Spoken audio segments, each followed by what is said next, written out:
Hello, everyone. We are live, and today is Thursday, interview day. Today is Thursday, June the 30th, and I have an awesome guest. But before you get to meet my guest, let's do a few housekeeping rules. If you are joining us live, down below in the comment, hashtag live, or if you're watching the replay, hashtag replay. And do tell us where you are coming from. As you know, I'm coming in from Mexico. My guest today is from the USA, and we will find out exactly where in the USA. Also, if you would like to participate, there is a StreamYard above. Click that and give permission to StreamYard to use your name. Otherwise, you will come across as a Facebook user and we won't know who is commenting. And we want to have a conversation with you if it's possible. I would love for you to ask questions to my guests if possible, make comments so that I can show them to my guests. All right.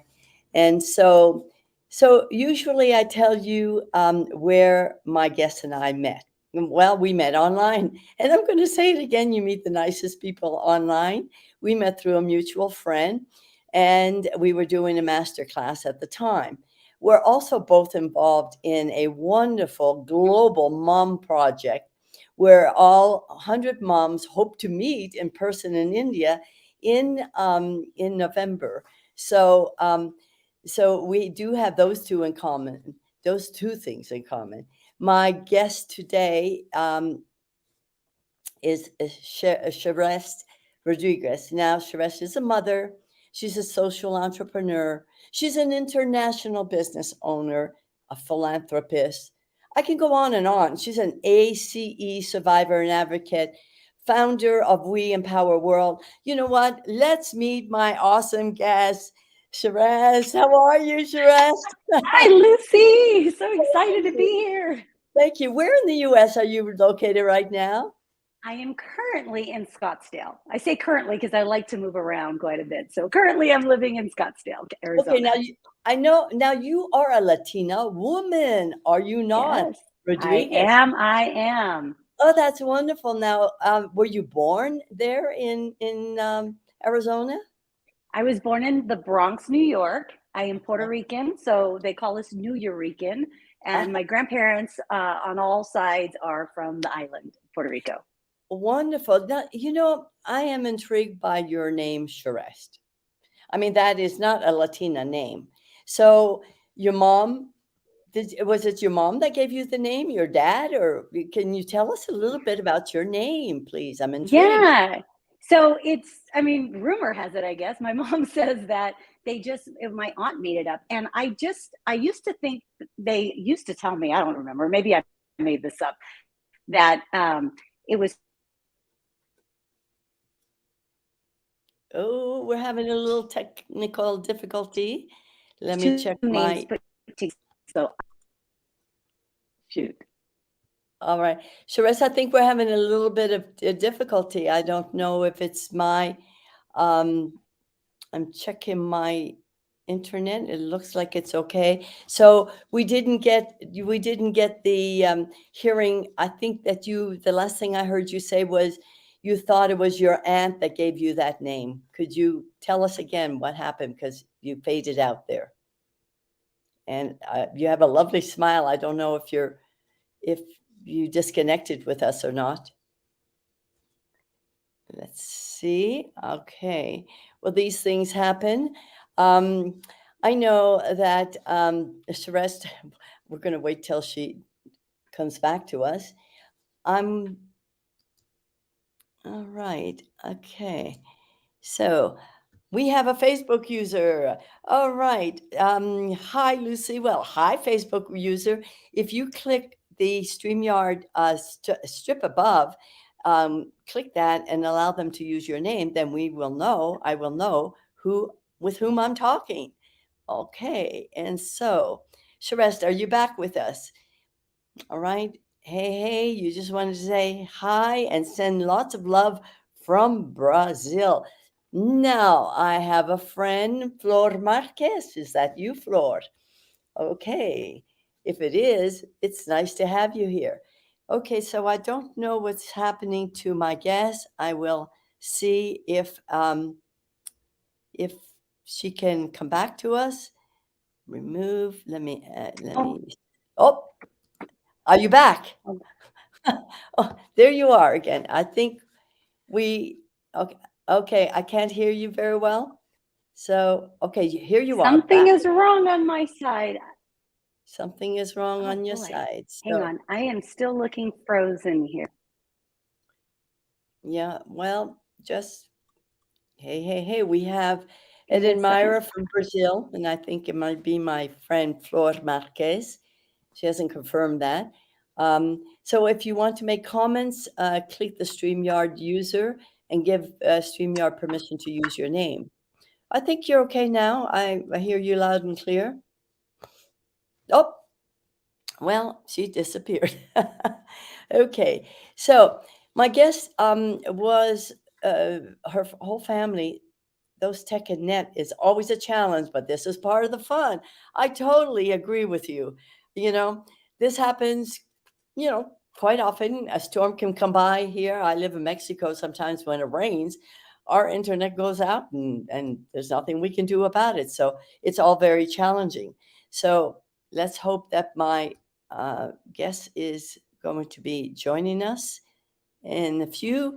She's having some difficulty with her internet. So just to reiterate, her her family is from Mexico. She, however, was born in the Bronx, in New York City, and is now living in Scottsdale, Arizona. She, I think, grew up a lot of her life was in Scottsdale, Arizona. I was just asking her about her first name, Sherist, because she is a Latina with the name of Rodriguez, and but that's a very uncommon name for a Latina. And she was about to tell us what, how she got that name. And so device is not connecting, and there she is. She's back with us again. There you are. So, okay. So we understand that okay. So let's go right back to you were telling us you thought your name had been chosen by your aunt or something. So it was my aunt that came up with it, but I thought she put two pieces, like just made it up, put it together. But just Okay. the other day, my mother, I asked her the same question again, and I asked her, and she said that it was derived from an Indian name. So now I've got to go digging. I'm not sure. I'm gonna have to ask our friend Chica about that. Well, that's really interesting, an Right. Indian name. But your mother must have gotten it from somewhere. I mean, My aunt, my oh, my your aunt, aunt. my on my dad's side just would have creative names. She was the writer, the reader. She was Oh, just how very fun. different. So Oh, how apparently she fun. named me. And my mom said, okay. And then they chose to spell it differently than pronounce. So, Uh-huh. that makes it a little more conversation, I guess, explaining this to everyone. Right. Okay, well let's go on with this wonderful I'm so inquisitive about your background, but I know that you're a mom. You call yourself a social entrepreneur. What do you Mhm. mean by that? I mean, I'm an entrepreneur, but I don't call myself a social entrepreneur. Can you enlighten us, please? Yeah. So a social impact for longer, social impact entrepreneur is Okay. basically everything I do. I do it with the intention of making some type of social impact. So Okay. I use my business, my voice, my skills, my talents to also be able to give back, and it's part of everything we do. So when I first started the office, my company in the Philippines, I also then started building an orphanage. I decided my company is going to do something good everywhere we go. So it's that type of what I mean is like I'm just not an entrepreneur to make money, although that is great too. But the ultimate goal of me is to create magic. Well, thank you so much for that explanation. That makes so much sense, and I love knowing the difference. And I think I'm going to start calling myself social entrepreneur because yes, everybody would like more money, but I'm much more an entrepreneur in a lot more in the sense that you are also. So thank you for enlightening me that way. So tell me, you said the Philippines, an orphanage. Tell us about that. I mean, first of all, why the Philippines? We talked about your background being Puerto Rico. Then we talked about you being born in the Bronx, then moving to Arizona. Now you're in the Philippines. So, you know, connect those dots. Connect those dots for us. Yeah, so I've had my business online for many years. I went electronic. We used to call it electronic before people called it virtual. And so I had that ability it's been about 15 years where I Okay. had VAs in the Philippines. So I had about 10 employees working from their homes in the Philippines. But I had a goal, and there's a long story behind why, like, again, that social impact. Where in the world could I make a nice dent in people's lives, give them jobs and opportunities that would be, where they could help their families and change this culture, just make an impact in their own lives and their communities. So that was the reason why Philippines, even though I know Latin America, everybody needs it, but I had a couple employees that were Filipinas, and they were like cheering on, no, let's do it in the Philippines. And so I had that opportunity with a client he wanted me to start a team for him because I've been helping big businesses for a long time build like teams. And so I knew at that point that that was my chance to not only go there, actually build a company there, but use that as the place. Now, I had visited the Philippines 5 years before I started the business. This is in 2000, the business in the Philippines. I still have a US business. And I just want to tell the story really quick. I Okay. went the intention of going into like the poor neighborhoods because I used to work with the homeless in LA and with, like really impoverished families in the US. And I was devastated. We went into a squatter area, and I just couldn't even believe it. The kids, they looked at us like we were aliens. I brought toys and balls, and when I threw Wow. it at them, they all went running for cover. Like they had been in like the hills and this back little area and just fly. I mean, I was just so devastated that I said, no, nobody, it just changed my life. And so when I went back, I went with that intention to build a home so that kids could have a safe place and So it really touched your heart. So have a nice home for purposes. as I understand, therefore you have a business background. I mean, you've been in business for quite a while, and so okay. So let's go back to you being a mother because I know that your childhood drama paved a lot of the way, to whom you are today and to what you do today. Could we talk a little bit about your childhood? Start there a little bit. Would that be okay? Yeah. Oh, I just absolutely. It's just last year I started really sharing deeper pieces of my story. So yeah, I grew up in a home with domestic violence, alcohol abuse, drug abuse, just usually one that leads to another in a lot of the homes. And I grew up with a lot of fear. So I feared my father a lot. He was an animal sometimes and a loving person others. So that kind of stuff really messes with you as a child, and you don't realize it, right? You're just living that. But ultimately, the violence was so bad that on my 15th birthday, which is a big deal for Latinos, Hmm. my mother, in self-defense, shot and killed my father because it was a crazy evening that got very out of hand, and she had to take our safety and everyone's safety into her hands. So so that created a snowfall of things that happened. My mom kind of lost it. I mean, I could talk about the scene that night. It was crazy. My grandfather got airlifted. My grandmother I mean, it was like a scene of a horrible nightmare or movie you'd see on TV. But shortly after, she couldn't handle things, and so she left me with my siblings. So I I felt like I was already prepared for that because I had been taking care of them for so long. When you live in a home like that, you're walking on eggshells, you're protecting the kids, you're hiding sometimes when you see it coming. So, it was very much the caretaker of the kids. So, so it was a few months that we were left alone before Grandpa got better out of the hospital, where I can take the kids to my grandparents to Were you continue the to raise. eldest in the family? Were you the eldest in the Yes, family? So you almost became mom to the rest of I the did. family. Oh my I God. did for many years. For many You, years, I put my brother and sister lived with me through high school. Yeah, and I was mom. I was mom before the event, to be honest. Like they really always looked at me as a mother right. when they were growing up. Sherest, that's a common problem in families. I mean, as you're talking about you being afraid of your dad, we sense shivers up my back because I remember my father was two people. When he drank, he was like an animal, and when he wasn't drinking, he was just the nicest guy. But boy, when he would come home drunk, we would shiver. We'd all run to our rooms. It's like, oh my God, Yeah, dad's home. Yeah, let's get out of here. It's like afraid. And there was domestic violence, and mhm. so, we can talk about it today, but we lived in great shame, didn't we? We Lots. did. And we're not alone, Lucy. We are actually, and I want everybody to know this, we are the majority. There are Yes, so many people who have gone through some type of childhood trauma. 1 out of 4 people have been through something that has caused some type of trauma in their childhood.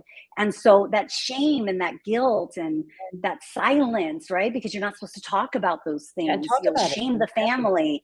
exactly. And that has to stop. We have to, and it even has to stop with like, I'm finding that courage within myself, that bravery to start doing it, Mhm. despite what maybe other people in my family might want me or not want me to do. But someone has to break the cycle. Someone has to Absolutely. jump through the muddy waters to get to that clear, beautiful ocean, right? We have to do it, somebody. So If anybody heard me talk about what I just said to you, they in my family, they go, "Oh my God, Lucy, you're on." It's like you can't talk. You can't be saying those things. But you know what? And I live in a country where there's lots of violence against women, and we're always trying to do something about it here. And it's a question. It really is a question of education. yes. It's educating the human being. I mean, for some reason, lots. And I grew up in a society also that saw women as second class citizens, and And it it is just like that still in it's lots of countries. Like some of us who are here in certain countries where we feel like we're second class, right. like there are countries where you are Our second, third, second fourth class class still. as a I know. woman. I know it has changed with my country, and it is slowly changing here in Mexico, but we still have a long way to go. Um, okay, could you tell us a little bit about your background as becoming a mother? Because for you, becoming a mother, I actually heard you say in an interview that it saved your life, that becoming a mother saved your life. For most women at 18 having a child, it destroys their life. I mean, at 18 years old, you're a child yourself. So could you talk a little bit about that with Yeah, us? of course. Oh my God, he saved my life because after after dropping the kids off and going through a lot of stuff, like I went on a path of like self-destruction. I didn't care. I had Yeah, already it didn't matter what happened. I was doing drugs. I was being promiscuous. Like I didn't care. right. I was ending up in places smashed, like as a minor, and I could be dead so many times. And so many times I wanted to take my life. I felt like I was doing that so that somebody Mhm. would just do it for me because the Catholic religion frowns on suicide. So I was literally subconsciously wishing that I would die, that somehow someone would take me out of my misery. And I started to see that light again. I started to want to change. I knew I had to change, but there wasn't anything. Like I had lost my purpose. I didn't have the kids anymore to take care of. So they were my purpose, they were my drive. They kept me all my life like living in that home or taking care of them. But Right. when I got pregnant, like it was that new purpose. It was like that meaning I needed in my life. It was that moment where I was like, I'm bringing a child and I can't do the things that were done to me as a child. I can't repeat this cycle. It has to stop here. And so I say he saved me because I really I literally there was like this light bulb that went off, and I was like, I was a high school dropout. So I was like, okay, you need to get some kind of education.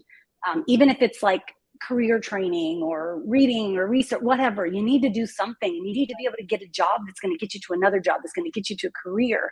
And so I quit smoking, I quit drinking, I quit everything. And I was like, I made it my purpose in life to do the best I could to bring this child out without so many scars and things. So I do say he changed. I don't know where I would be if I didn't get pregnant. You mentioned something about the Catholic Church and suicide. It brings back other memories for me. I mean, this is, this is I have chills because my brother took his life, Mhm. and being Catholic, my mother just could never admit it to anybody in the family that that's what Right, happened. And she made right. up a story about that. I mean, that's the way it was back there. So I so identify with so much that you're saying. Mhm. It's unbelievable. Yeah. So thank you for sharing that. Now, were you married at the time, or was this out of wedlock, or how was that for you, becoming a mom? Yeah, I was out of What? wedlock. Mhm, And I was out of wedlock, which uh, coming from a very Catholic. So my mother, my dad weren't, but my grandparents were.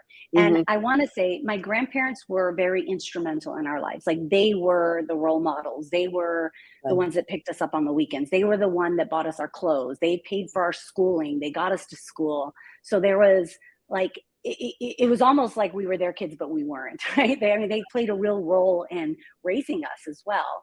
And so that whole, like when I got pregnant, my grandmother, I shamed her. How could I get married out of wedlock? And she was very big. My grandparents were the people that gave the matrimony classes in the church. oh my god, oh my god. Oh Lord, oh no. Our So they granddaughter, would no. tell people, and her granddaughter goes and gets pregnant at 18. And I was like, oh, yeah, she's rolling right now. And she was upset, like they were so upset. So they would tell people I got married and I got married. Right, And then they really pushed me into marrying him. But the thing is I was already in an abusive relationship. I didn't want to marry him. Like I felt like I got stuck. But at the same token, I want to say that as much, I only stayed married for 3 years, and he helped me so much at the beginning because he was my way out. Like I had you another mean home to move your into. My ex-husband, or you ex-husband, my okay, ex-husband. okay. But So I moved into with him, not knowing that I'd be in an abusive relationship, but it was another stepping stone. So sometimes we don't know those little right, secret, those little pearls that we get, or those. I mean, I look back now and I say, wow, pregnant in my dysfunctional family's home, or whatever's happening. right. Like, no, I don't know what happened. So at least I had that opportunity, and when I got to see also how these patterns repeat.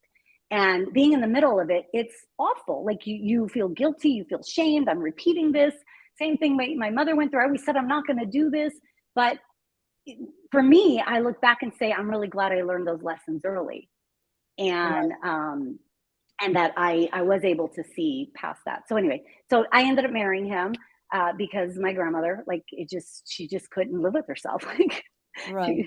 so I had to do it out of feeling guilty, and then a few years later, I got divorced, and I've been a single mom since. But then you also had another son, did you not? I did. During I that s did.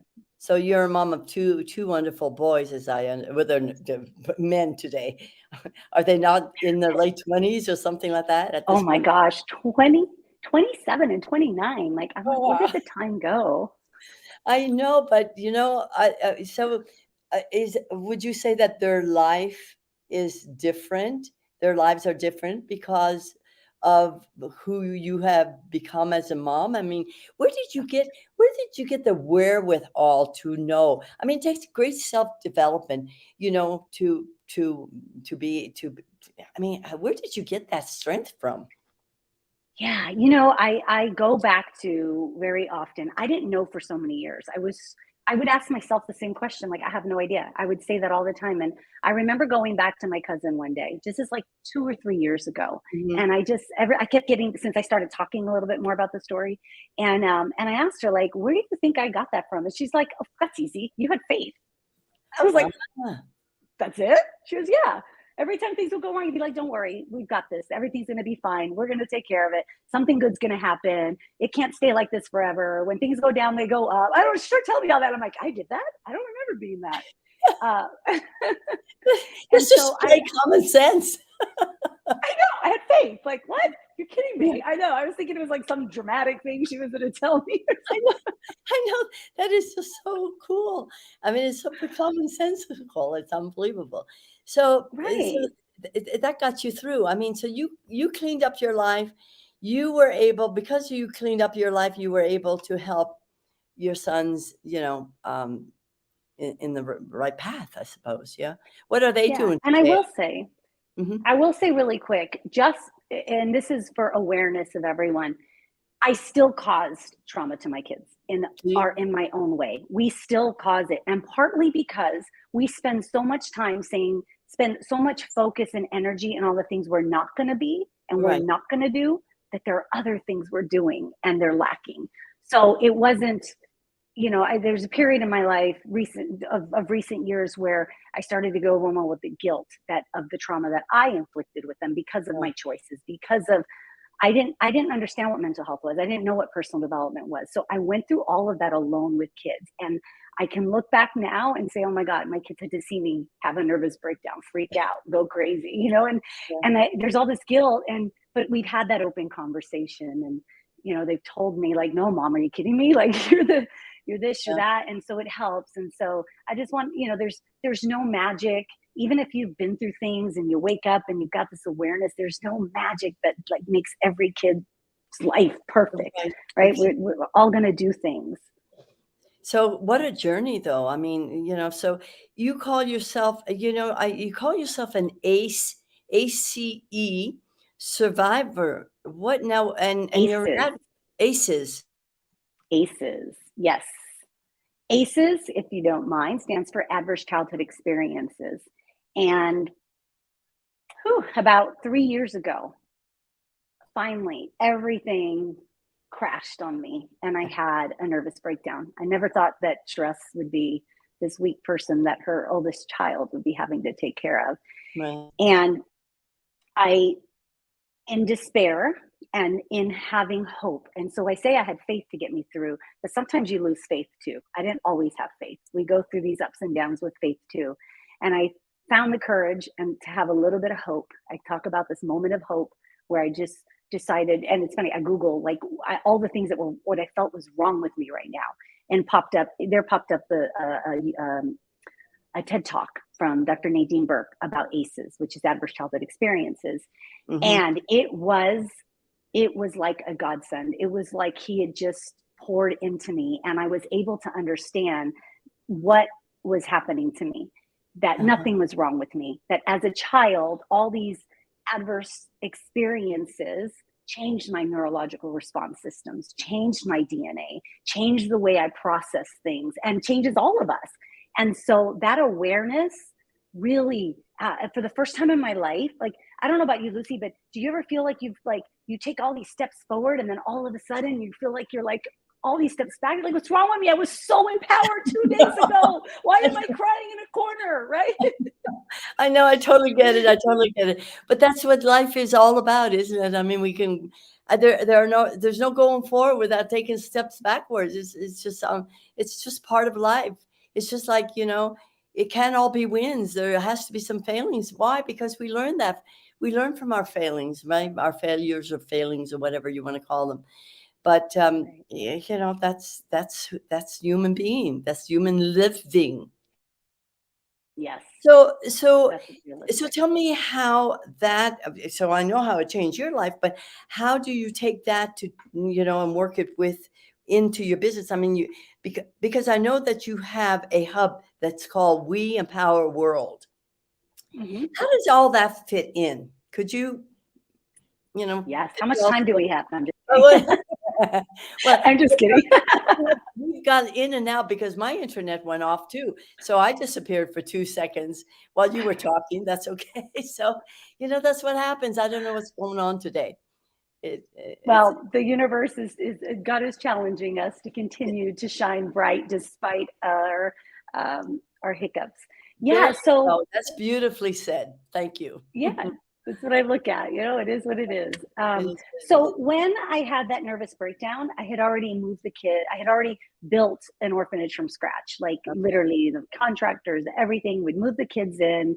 But what was happening is I got very triggered by having, because I became almost like the social worker, this or that. Like I was embedded with the kids, and I was getting triggered by the different things I was dealing with them. And I didn't even know how to do it. And I didn't know how to help them. Right. And so when I had that first, when I got that dump of all that information about ACEs, and I was like, I'm not crazy. Like, if people knew this, if kids knew this, like, how do we do this? So I started to go deeper, and I started understanding what trauma informed or trauma conscious meant. And Okay. so I also started looking at models. So, what were models that were working in that holistic approach that they Okay. were doing to help kids overcome? And all of a sudden, it was as if God just like planted everything right then. I was like, I know it. I got to go back to the Philippines. I've got to bring a trauma informed center in there.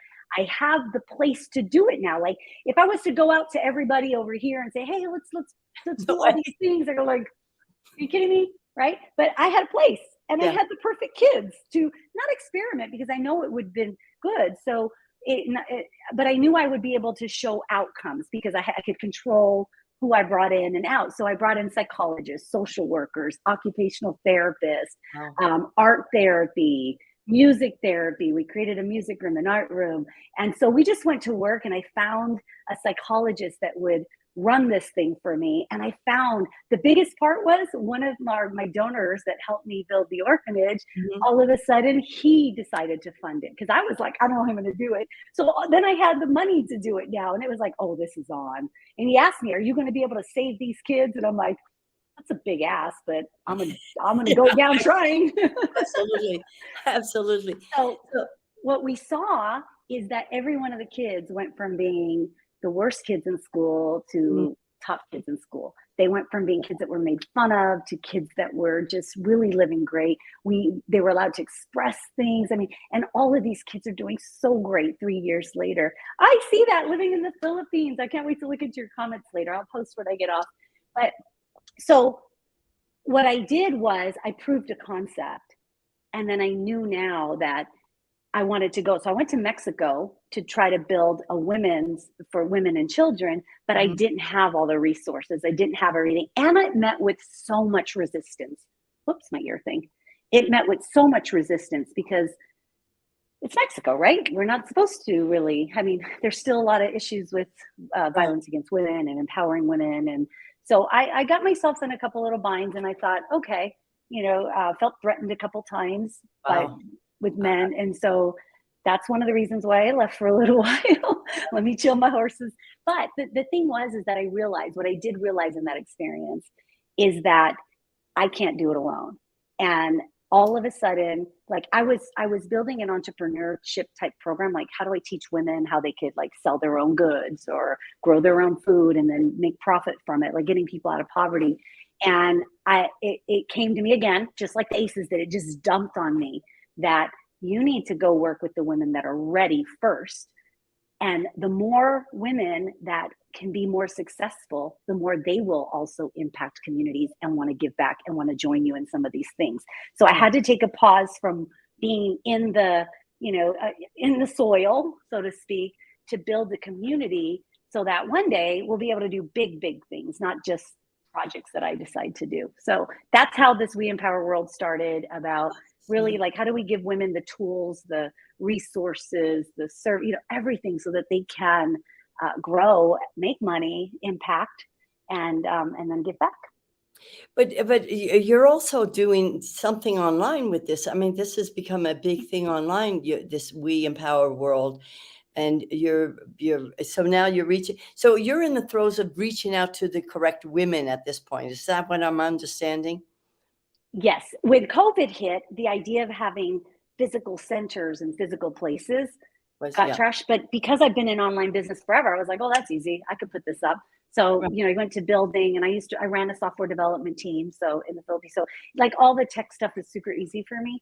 But that's what I've been doing, is building that platform. And now that all like everything is ready, we actually have a hub where you can host your courses, you can host events, you can have your own private community where you can bring your people to nurture and to train and to do stuff. But also the people the entrepreneurs we're looking for, people who really have that heart-centered, not just heart-centered mindset, but that impact. They really want to create an impact, like you and like I. Like, we have a deeper purpose in life than just to have a business, right? What are we going to do with that? So yeah, so we're in the process of building it, and it's online now. And down the road, I do see us building centers around the world. Wonderful. I mean, so you're greater. Yeah, I mean, you're just starting now. It's just the beginning. So,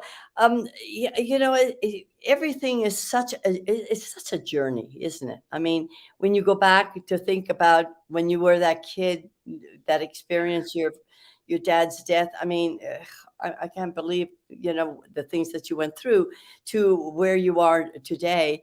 I mean, everything, and when you're open to the universe is there for you. It just drops things in your lap, like the ACE situation for you, and almost the Philippines for you. I mean, so and It and was and, that. and, and so how could I mean, how could somebody like me help? Your what do I your mission? My mission: spread the word